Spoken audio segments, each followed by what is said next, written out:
G'day everybody and welcome to another episode of Automotive Carnage. It's been quite some time, so in today's episode, let's have a walk through the fleet, see what's new, see what's still here, and let's just see what's changed.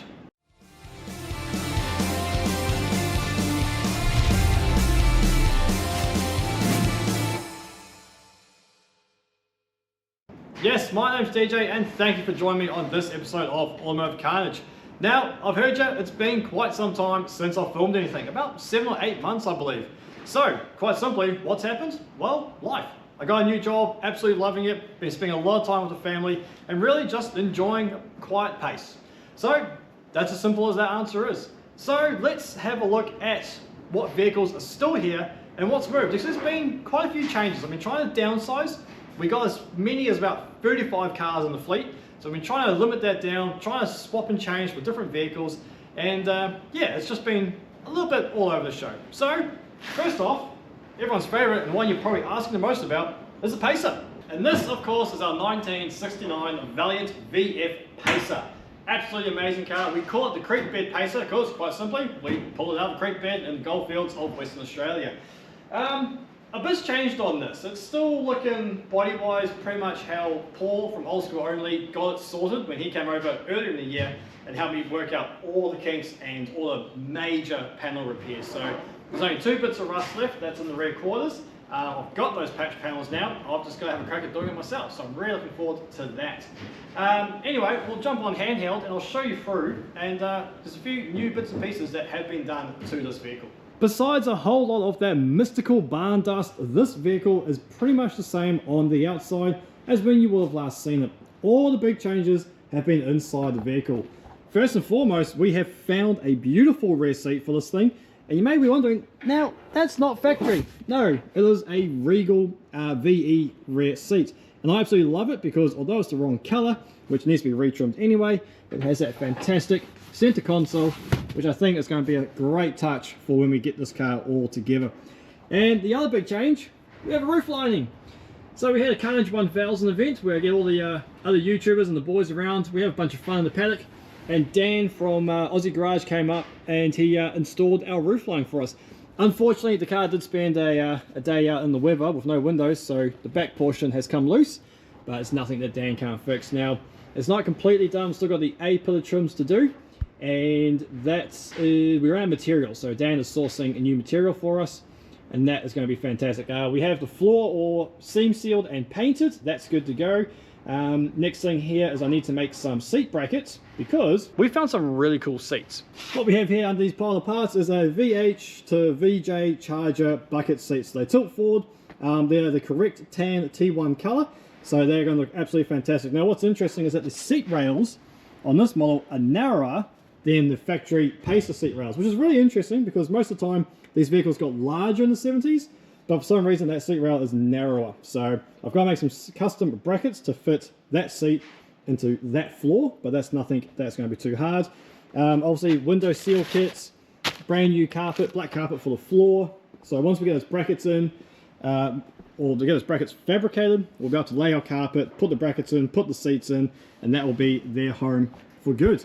Over on the side here we have brand new door cards. That sounds really annoying, sorry. But brand new door cards that need to be retrimmed, fantastically laser cut, and that is my phone. Sorry about that. Anyway, that is the new door cards. So that is pretty much the major updates for the Pacer. Lots and lots of pieces still to go on it. As you can see, it's on the hoist, which means that we are going to be getting into it. Next thing we're going to do is lift it up, scrape all the rust underneath it, get some rust converter and some seam sealer underneath there, and we start making some brake lines. Still really looking forward to that, and a couple of friends have really kicked me up the butt to just get that car finished. There was talk of taking it to Summer Nats. There just ain't gonna be enough time for that, but it's still a good motivator to get that vehicle done.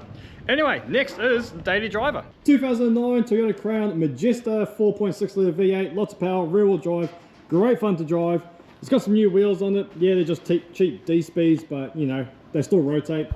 Yeah, really like driving this car. Not a whole lot has been done to it. In fact, we might be selling it shortly, just to move along and get some funds to go into Pacer and a few other vehicles. But really cool car. These things are just sick, man. If you want a luxury vehicle, go buy yourself. Look how messy it is. Okay, let's just close that. It's a daily driver. It's going to have some junk in it. Right, Sylvia. So I'm not sure how many of you guys actually know, but I've had this Sylvia S13 for quite some time, almost as long as we have had Automotive Carnage channel. It is a SR20 manual. It was automatic. We've done a manual swap to it. There's a whole video series on that as well. Non-turbo. Didn't want the turbo complications for getting over the pits and the inspections. But yeah, one of my dream cars. I found it out in the bush of all places, sitting in someone's shed in a smaller outback town. And it was in 1,000 pieces. And I said, yep, I'll have this thing up and running in 2 weeks. 5 years later almost, and it's still not registered or road legal. But it runs and drives, but it's lost brakes for some reason, which I'm not too sure why. But really cool car. Probably never sell that one. It's great fun. And it's just nice to have. What's next? Tell you what, there's bloody cars everywhere around here. Toyota Prado, not a daily driver, bush hack. Well, it's a bush hack that's been turned into daily duties. It needs new wheel bearings, it needs the starter motor replaced, it needs a really good birthday because it's just tired and sad, and I think it's about time I change the engine in it too. Over here we have the Rocky. So 19 something, 80 something Daihatsu Rocky. It's a farm vehicle, it's petrol, 4-cylinder, goes alright, but I had to pull the coil out of it to put into Paul's Tirana when he was here because the shop sent the wrong coil to him. Resistor coil when we needed a non-resistor coil, so I pulled one out of this and it's been sitting here ever since. That was almost a year ago. I think he was here November last year, and it's still sitting in exactly the same place. So I originally got it to be used as a paddock hack and, you know, using it out on the farm, but I just don't need it. I don't need the 4-wheel drive, I don't need the diff lockers. I live on a relatively flat bit of land with just some rolling hills, so I think there's other vehicles that we can customize to be cooler when it comes to moving hay bales around the paddock. Alrighty, here we go down the shed and the acres of vehicles that we have. There's a few changes here, but there's still some old familiar faces, like the Dodge 106C, 1966 I think it was, and the first shape Chrysler used the Dodge name on for the economy range. What's cool about this, we found it in a station. It was not a station vehicle, out in the goldfields, and there's only 1,500 of these ever made, and they're a little bit different to your Wayfarer utes of the same era because their bumpers were not chromed, they were just painted. And the other thing was on the B pillars here, the Wayfarers have the Valiant logo embossed into the side, whereas this doesn't. What this does have embossed on the side is multiple gunshot wounds, which I think make this car look wicked cool. Anyway, it's full of a lot of rust and a lot of spare parts that we collected from other bush cars. I really want to put it back together, but it's a lot of work. There is no floor and there's just bits and pieces everywhere. It is, that vehicle is not going to be an easy one to restore, but it's going to be, it's just cool. I can't get rid of it yet just because of how low production number it actually is. It's probably my lowest production vehicle that I have, and we'll get to it one day, you know, get on one day. Right, then we've got a Hilux, so we're going a bit more modern. 4-litre V6 petrol manual, blown here gasket, got given to me by a friend, and I've just never got around to actually fixing it. That could become a very good, you know, wreck hunting vehicle. I don't know. I just don't do modern utes. Modern utes just aren't as cool, especially twin cabs.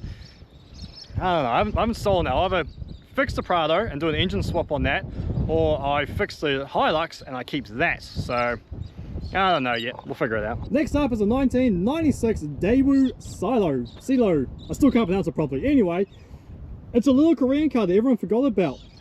And it is in immaculate condition. Only 94,000 kilometers. I do sorry about the wind. I do apologize about the wind, sorry, but it's windy here. It is really tidy on the inside. We've given it a wash outside. The inside still needs a vacuum and a bit of detail.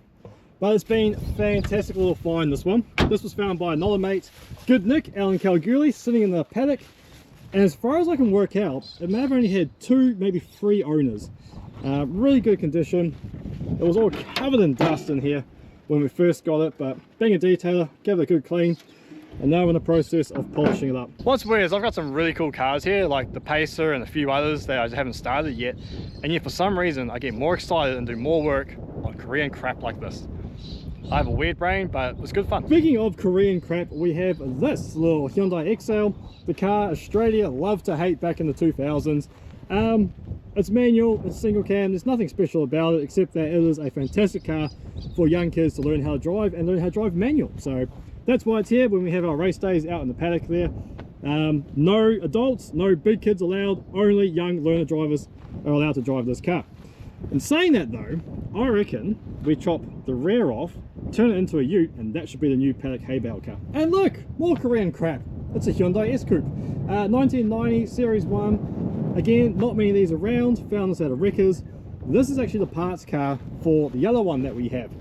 So this thing's got a little single cam 1.5 litre Mitsubishi engine. This one actually has the manual gearbox and wind up windows, so it's not as high as spec as our yellow one, which we'll get to shortly. But yeah, she's just a parts car. When you see him come up for sale for a couple $100, you grab him, because you're never going to see another one again. Very rarely anyway. Speaking of cars you never see anymore, there's a Saab 99 1976 model. We haven't started on this yet. This was given to us by an old mate out in the goldfields again. We dragged it all the way down here to the wheat belt. Really quirky car, this thing. I've probably explained it before in other update videos, but north-south engine, clutches at the front of the engine, and it's front wheel drive. Go figure, you know, alternators at the back, all the belts are at the back. It is just all sorts of weird and wonderful. What's cool is that is originally a Triumph motor, and then Saab got it and fiddled with it, made a little bit more power out of it, and made this weird contraption.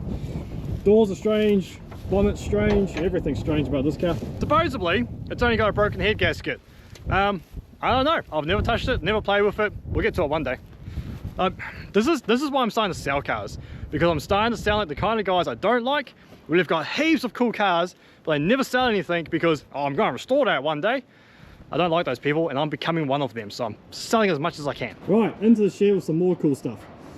1979? 1979, I think it's a 79, I can't remember. It's been ages since I've looked at this car. In fact, the last time we drove this car, it was out in the paddock, we parked it up, we went to move it, it wouldn't start, and it's been sitting here for over a year and a half now. A very long time. So if you don't know, this is Bakayundo, my Toyota Cressida. That was a bush car made from bush parts. So we found the car in the bush, there's a whole build series on it, and everything we've done to it, we only use parts from the bush where possible, and then we had to customize everything else. Under the hood here, thank you Woody, we have a Ford 5.4 litre V8, because why not? Still has the BTR 4-speed behind it, and yeah, I think it's the gearbox that's our problem. I think it's still in gear, therefore it won't even turn over a crank. So we might do that today. We might check a battery in it, get underneath, manually change the gears, because it's still a cable operated gearbox, and give it a go and try and start it. Everything we got in this car was found in the bush, even the Recaros, which are awesome. Got the shifter in there, and obviously it's famous for the fact that it shows how many bears it takes to build a car. I have a love-hate relationship with this car. I love what we did with it, but I hate the way it drives. Next up is a car that last time I did a shed update was undercover, and it's still undercover, so that's how it stays. This is my other S-Coupe. This is a 1990 Hyundai S-Coupe, but it's bright yellow, it's automatic, it's got the sunroof. This thing had every conceivable option from when they were new. So I believe it was a demonstrator vehicle, because it's just got everything. The two-tone paint, the spoiler, the dual tailpipe, the automatic, the aircon, yeah, and the sunroof. But it's the sunroof that's laying it down. I need to make a patch panel to go in here, and I don't have the right tools for that, so I'm just waiting to get a panel beater mate to actually just fix that for me properly. And we can put the interior back together, and this should be a sweet car. There's actually nothing else wrong with it mechanically. Probably going to need a new fuel pump now, because it's been sitting around for so long. But besides that, she's pretty right to go. I should really just find someone to fix that rust, and it should be done. Now here's another one of my dumb ideas that I saved from a scrappy. 92 Nissan NX Coupe, 5-speed manual, SR20. It's the NXR, so it got ABS and front splitter, which the only thing it has left now is the front splitter. It's got aftermarket wheels. Oh, sorry, it's only got ABS. It's missing the front splitter. The Tiger tops don't leak, surprisingly. And yeah, again, I've always wanted to play with one of these. This one came up really cheap. It was going to get crushed. The thing that lets this car down is that some young buck has tried to turbocharge it and has no idea what they've done. So there's no intercooler set up. They've just used a manifold and turbo off an S13, so the dump pipe goes the wrong way. I've got this up on the hoist recently and found out that the dump pipe is meant to have a 3-bolt flange, they cut one of the bolts out to make it fit around the engine mount. The oil feed line, instead of looping it from the top of the engine somewhere, they've teed underneath the intake manifold here and gone underneath the engine and under the sump and everything, and then up into the top of the turbo. They've just butchered all of the aircon system. It's just a whole bunch of not right. So what I need to do is pull all this off, put the extractors back on it, build an exhaust system, and just take over the pits the way it is. Yeah, I think that will be a good little first car or fun little weekend car for someone. My battery's about to die, so I'm going to go put this camera on charge, and the rest of this video might be tomorrow. Back into it now. It is a new day. It's been a couple of days actually, and I've gone and done myself an injury, so I'm starting to limp around now since that last lot that we filmed.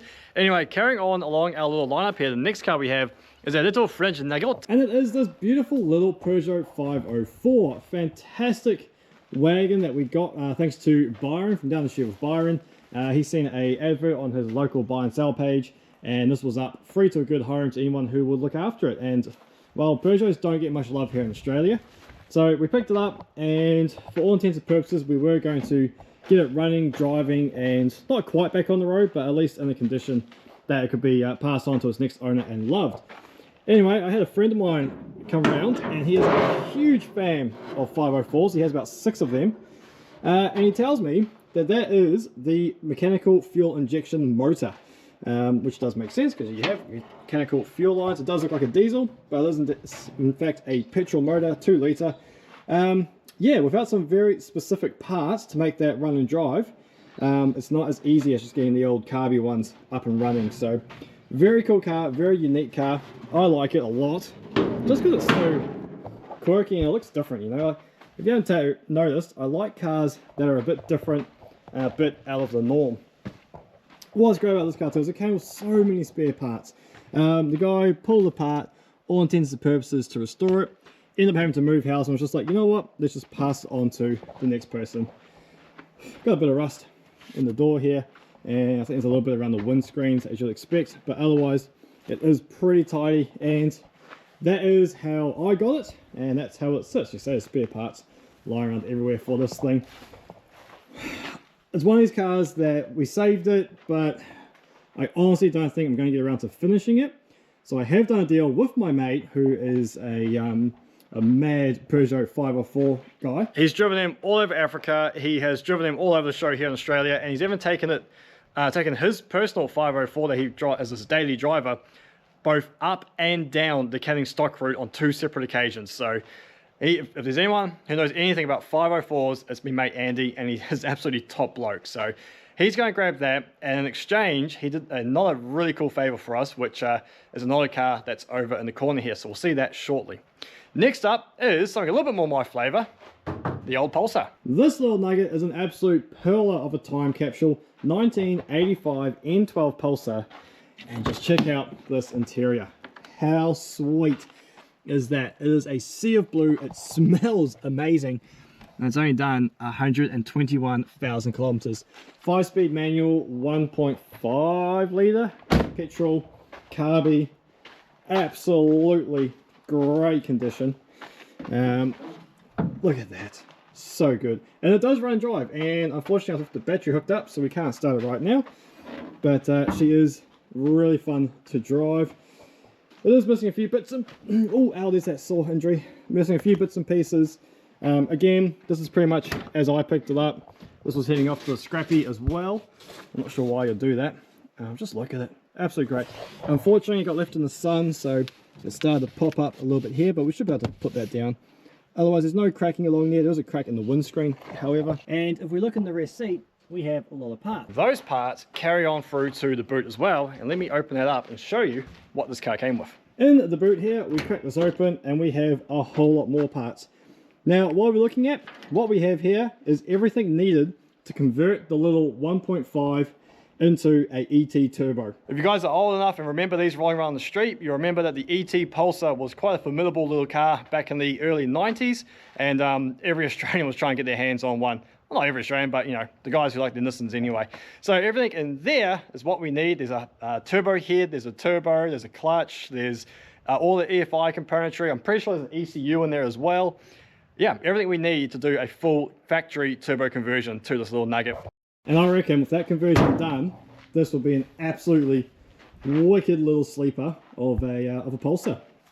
So yeah, we'll definitely get to this one. I do want to build this car just because the parts are sitting there ready to go, and just this interior is so sweet. Everything works. So I think everything works.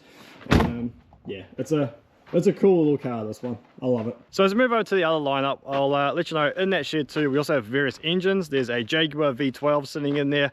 There's a Series 1 Buick with a T5 gearbox behind it. There is an RB20 in there that's only done 112,000 kilometers.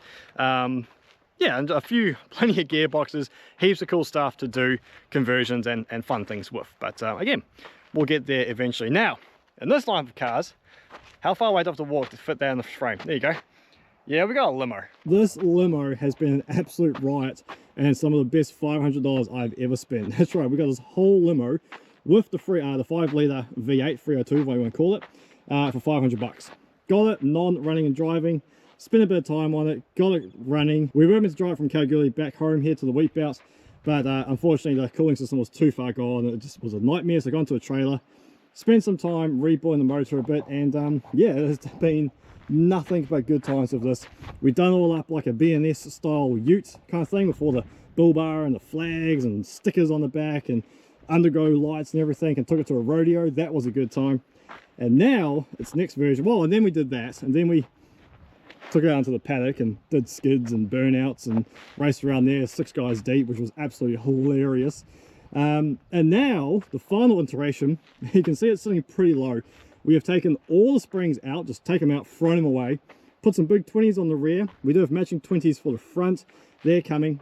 And then this will be going to a very large and very famous YouTube channel. And something very unique is going to happen to this car. Now, I'm not allowed to say anything else besides that, but as soon as it happens, I will be sure to let you know. It's going to be fantastic and a great ending to the limo saga. Next to this massive beast, we have this, probably the newest car in the fleet. Viva. Well, I brought it as a derby car and runs and drives pretty sweet. Doesn't go into top gear, but that's okay, because when you're in a derby, you're only going first and second anyway. And currently my son is using that to learn how to drive around the paddock, so that works out really well. XF Ute. XF Ute is not mine. I would not own a pile of rubbish like one of these, but in saying that, it's been so fun to work on. When we brought this, I swapped a few other cars for it, and when I brought it, the guy told me it's got a rebuilt engine. I think what he meant to say was it needs a rebuilt engine. We got it, and within 5 minutes of driving it, the headers were glowing red. The carby was leaning out that much. It was so bad. And the guys who I got it from would beat on it in that condition. And I'm not surprised that the cooling system is absolutely poked. So we've completely rebuilt the cooling system, and it still overheats. So now I've got to pull the head off, check the head gasket, because there's not much else I've changed. Thermostat housing, thermostat, water pump, new belts, viscous fan. Only thing we haven't got brand new is the radiator, but everything else in the cooling system has been done, and yeah, it still overheats. It lasts a lot longer before it overheats, but after a few minutes of idling, you can hear like some bubbling sounds, and yeah, I definitely think that the head gasket's gone on it. But being a 250 cross flow, it's not that hard to change, so just waiting on parts, and yeah, we'll get that going as well. Again, it's not mine, that's my mate Woody, who was here earlier in the video. Top bloke, and yeah, we're just slowly building it up for him. It's 5-speed manual as well, which is one of the reasons we were drawn to it. It was an automatic car being converted to manual, and we changed the carby. I had a brand new Weber 34 sitting around, so we slapped that on there. It runs so much better now. It actually has a proper fuel mixture. That also helps with its overheating issues, and it is just, it's a hoot to drive. It is so loose in the front end as well. Suspension is going to be needed full going over as well in the future, but yeah, you get on it and it's great fun because it's so light in the rear. Next to that, we have the Big Fella's AU Falcon. Yeah, again, Big Fella, Byron's son from down Sheriff Byron. They're building the HG Bram at the moment that we found down the bush. This is his cast. Oh man, that sun is right there, but I'll keep going anyway. The AU Falcon for the Big Fella, he drove my cars around the paddock so hard every Karnage 1000 that I said to him, like, look mate, get your own car, and that way you can beat on it, and if it breaks you have to fix it, because I'm sick of fixing my cars and not being able to drive them because they're always broken. really great because him and his mate Ty learn how to drive aggressively out in the paddock here, and it's just the best way to learn how to handle a vehicle, especially for a young teenage boy. They've got, you know, we all think we're invincible back then, and so you give them an opportunity, and they, you know, I won't call it powerful, but you know, it's got some grunt for someone that's only just learning how to drive a car around the paddock, where if you screw up, all you're going to do is, you know, hit a tree at 50k an hour at the worst. So really good for him to get in there and yeah, just learn some car control. So now he's got his own vehicle, and what's funny is now it's his vehicle. He drives it way calmer than when he drove my one. My AU got an absolute hiding from him, whereas this one, yeah, he's a little bit lighter on it. Next to that is a mate's 260Z. Long story short, he needed somewhere to store it. It's now at my place, and yeah, it's just kind of sitting here. What's cool though is it does have a Japanese import turbo 3 litre VG engine, V6. Yeah, really cool engine. 5-speed manual on this as well. So obviously they're not factory. This would have had an L series 2.6 litre. Pretty stripped down here, pretty rusty, but still really good bits and pieces on it. So I think I may either wants the engine or the suspension, not too sure what, and then I'm not too sure what's going to happen with the rest of the car. I've got some ideas I'm hitting them up about, but yeah, we'll see what happens. Next is our Mercedes C180 compressor. I love my Mercs. I don't know why, especially because it's very hard to find one in manual. I just love driving manuals. I just like Mercedes. This thing has been love-hate relationship. This is another car that came from Good Nick out in Kalgoorlie. His mate was clearing out a yard and said, do you know anyone who needs a Mercedes? It's free. I don't have a key for it, but if they want it, they can have it. And I'm like, yeah, I'll take a free Mercedes with a supercharged engine. So got it down here, got a key. That key was very expensive. We won't talk about that, but she got running and driving after that, so it's great. Great fun in the paddock. It still has a few issues with limp mode and whatnot, and I wish I could show you the fuel tank situation, because the fuel tank is now in here. So the factory fuel tank had a massive leak in it, couldn't be bothered buying new parts, so I had a fuel cell lying around, put the fuel cell in here. Didn't have an inline fuel pump, so we took a in-tank fuel pump, turned it sideways, made a janky ass connector from the small hose to fit over the fuel pump to then feed into the rest of the lines. It works, but when it runs low on fuel, it's very unhappy. But when it's going and it's on song, boy wee, it's absolute hoot to drive around the paddock. And yeah, it's great fun to drive Mercedes and just paddock action, because, you know, it's a Mercedes. Let's get this out of here.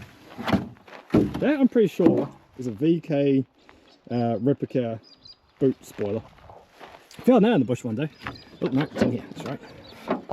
Oh, forget how heavy that boot bonnet is. So there you go, 1.8 litre supercharged.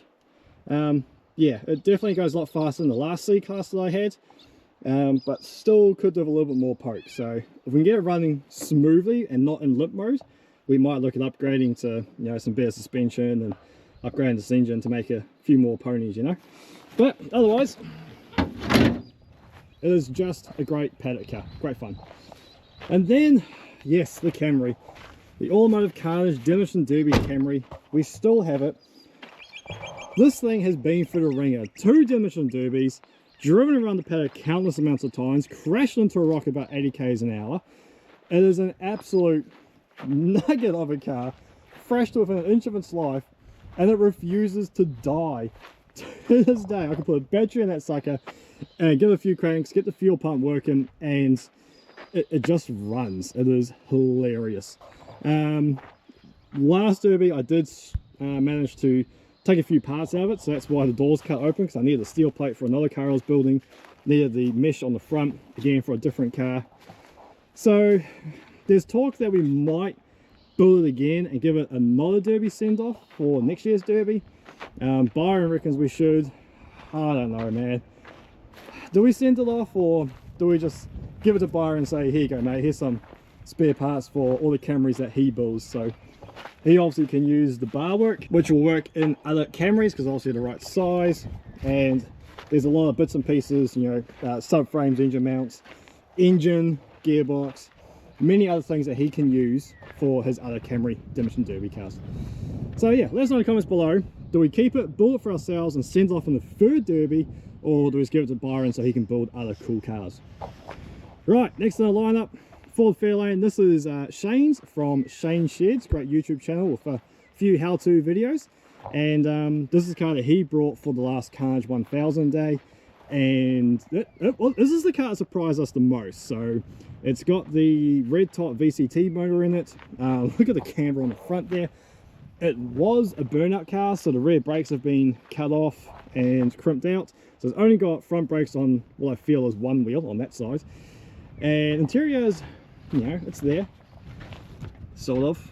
But we didn't think it was going to last too long, because when you start up, it's got a horrible rod knock. But she lasted the whole damn weekend, had a ball in it. But unfortunately, he hit a rock in the paddock and it's ripped the transmission cooler out. So he lost all his forward gears. So that put an end to that. Now, I was talking to him the other day, and he's thinking about taking it back down to his place, toughening it up, pulling some new parts in it, and bringing it back out to send it properly at the next Karnage 1000. So I look forward to that. Should be good. Moving on to what's most likely the biggest vehicle in the fleet. We're moving on to our early 90s ambulance F100 Custom with a 351 Windsor EFI motor, big box, and massive diff. Yes, this is a genuine ambulance. Worked in Harvey and Menzies, and then we picked it up out of a mine site out in the goldfields. Funny story of that, actually. The guy who was caretaking for the mine site heard that Dad and I did Variety Bash rallies, and he's like, "Ah, you want a car for Variety Bash? Have I got one for you?" It's not a Ford ambulance, but no one's had it running in 10 years. We lost the keys 8 years ago. It's a piece of shit, really. So if you want it, if you can take it away, you can have it. And Dan and I were like, well, okay then, that's a challenge accepted. It's an early 90s Ford. How hard can it be, right? So we get out there, within half an hour, we're driving it out of his gate to an absolutely astounded, jaw-dropping look on his face. It was hilarious. It was so good. There's a video on that too, actually, if you go back far enough. We did release the video of us rescuing it from the mine site. Inside it is an ambulance. It still has its control panel, it still has its lights and sirens and everything. Unfortunately, there is like some sort of a transistor or something electronically behind here that stops it from actually working. But as soon as we find one of those parts, or just give it to an auto sparky, all the lights and sirens should work. It does run and drive, it is fun, but it overheats when you go over 80 k's an hour. So let's pop the bonnet. Oh, sorry, let's pop the hood. The hood's over this side because it's American. Damn it! There we go. Alright, that's a big thing. And somewhere down there, yeah, it's a 351 Windsor EFI. Let's say it does run and drive, but yeah, overheats when you go over 80 k's an hour. So yeah, we started pulling apart the cooling system. We're pretty certain it is just the thermostat was mucking up. But anyway, we've got to get around to fixing that as well. I should move this up the priority list, because every time people come to the farm, the first car they see is the ambulance. They're like, oh my gosh, that's awesome. What are you doing with it? Does it run? Lots of people want to buy it, but lots of people want to buy it to turn it into a camper, or to take the ambulance thing off and turn it back into a ute, which is fair enough, but because everyone's done that in the past, there's not many of these actually left as an ambulance. Which is a shame, because this vehicle as an ambulance has actually starred in Mystery Road's Origins back when it was filmed in Kalgoorlie. So yeah, it's actually had more screen time than me. I was in the same show, but I was an extra in the background for less than 2 seconds. But yeah, the ambulance got heaps of screen time, and it absolutely was perfect for the scenes that they used it in. Really, really cool car. And if we go to the back of it, it is pretty original and set up here as well. Obviously all the medications and the tanks and all that are gone, but yes, we have all the cages and everything. Got a gurney. We do have a nice gurney. We've seen it over next to the other cars, and another friend of mine has one, and a lot of parts he stripped off his because he went to a carby conversion. So yeah, we've got all a spare set of EFI parts and bumper and other bits and pieces. I really like it. I like that it's still an ambulance. It has become a camper law. It's just a sick vehicle, so should move up the priority list. What do you guys reckon? Next is a Honda Accord. It's a paddock car. We beat on it. It's good fun. I think we've blown some coils though, because it only runs like 1 cylinder now and has trouble starting. This is why it was rolling off. That ain't worth fixing. K24 engine, so got plenty of poke. Great fun to drive. So we got out around my local area that I was looking for Valiant parts for the Pacer, specifically windscreens, glass, all that kind of stuff. And yeah, my old boss hit me up. He knew a farmer who had one of these sitting in the rubbish pile at his farm, and now it's sitting in my rubbish pile at my farm. It's actually a shame because it is a VF Valiant Safari Regal, and there was only about 1,400 made in this trim level, with all the chrome around it and the Regal trim inside. It is only a slant 225, but the rust in this thing is so bad. It's worse on the outside. We'll show you that when we get around. And unfortunately, it's not worth restoring as a Regal, which would have been pretty cool. Doesn't have any special options except the trim level. But yeah, just look at the rust. Oh, right in the bottom of the B pillar there. All through here. So stuff like this just be a nightmare to fix. And that. So the roof is in amazing condition. So as a wagon, you'd have to really want a wagon to restore this particular one. But as a parts car, we've already taken the glass and mechanisms out of here for the Pacer. The windscreen will be going into the Pacer. And unfortunately, we found out that the rear doors have a different shape to the sedan. They're a lot squarer at the top here and down here, whereas the Pacer and sedan doors, they start to dip down about here, and then especially in here there's actually a concave kink. I'm exaggerating that, but it kicks in there, so the glass does not fit into a sedan, which is a real shame, because now I still need rear door glass and rear windscreen. But we have a good friend down in Perth who is looking at acquiring that for us, so fingers crossed he comes through, and we'll have all the glass that we need for the Pacer. Now, going through this lineup, I bet you all that you're screaming at your screen going, what on earth is that blue car in the background? Shut up about all this Japanese crap and this modern crap. What is that? That, my dear friends, is an LC Tirana. That is also the very first, most important car I ever found out bushwreck hunting. Let me tell you a short story. This is the first major cool car that I found while out bushwreck hunting. So early, in fact, that I had this car before I had 1,000 subscribers. And the OG subscribers will know that because I ran a 1,000 subscriber giveaway with this exact very car. Now, again, I'm trying to make this long story short, but I did the competition, did it all properly, all that kind of stuff. Anyway, the day before I had this thing lined up to go down to Perth, me and my mate Woody, we had a day trip planned to go drop this off to its winner. I get a phone call from a mining company saying, that's my Tirana. Again, long story short, I ended up giving the vehicle back to them, even though I had receipts and everything from the Aboriginal elders who actually owned this vehicle and the station owners who allowed me to take the vehicle, and I just dropped it. I'm like, you know what, just take the car, that's fine. Rang up the competition winner. He was gracious enough to be like, yeah, no, that's fine.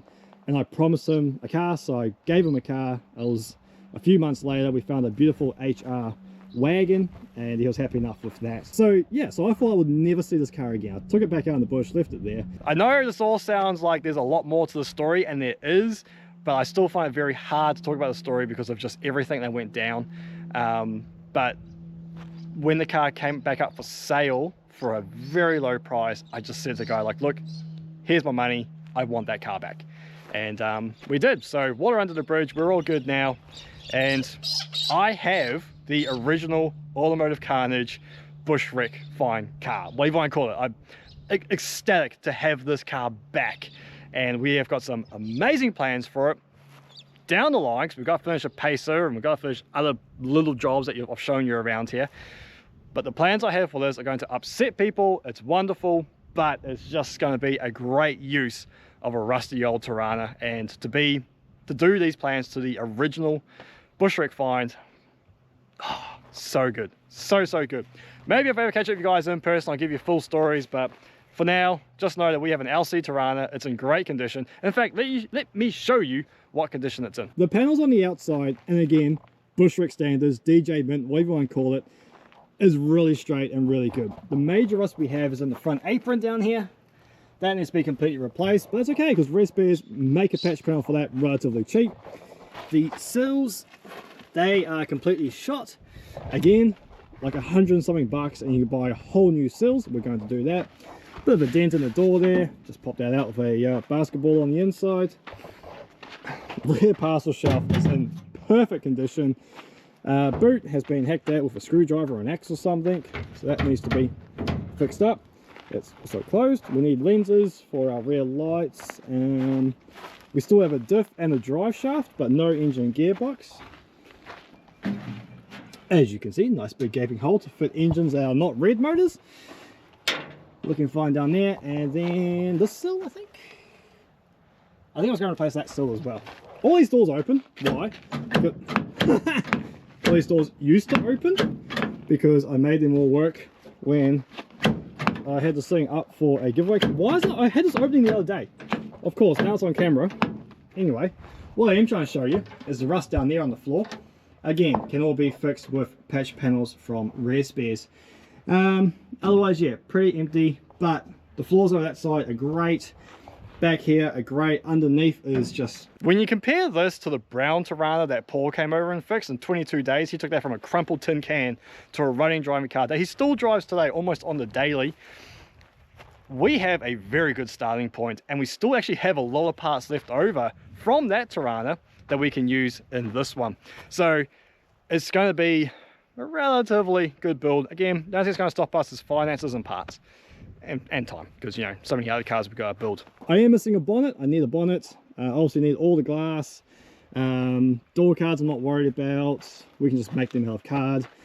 Seats I'm not worried about. Maybe a rear seat would be nice, but front seats we're going to put buckets in there or whatever we can find. What else are we missing on this that is pretty unique to Tana's? I'm not worried about the cross member or any of that suspension because that's all coming out.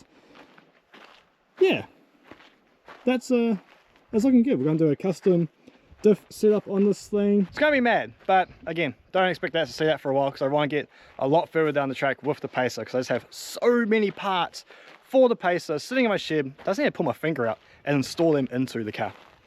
Anyway, I think that is all of my vehicles that I have here. I may have some other vehicles lying around at other mates' places, and that's where we're at with Automotive Carnage. Again, put your comments down below.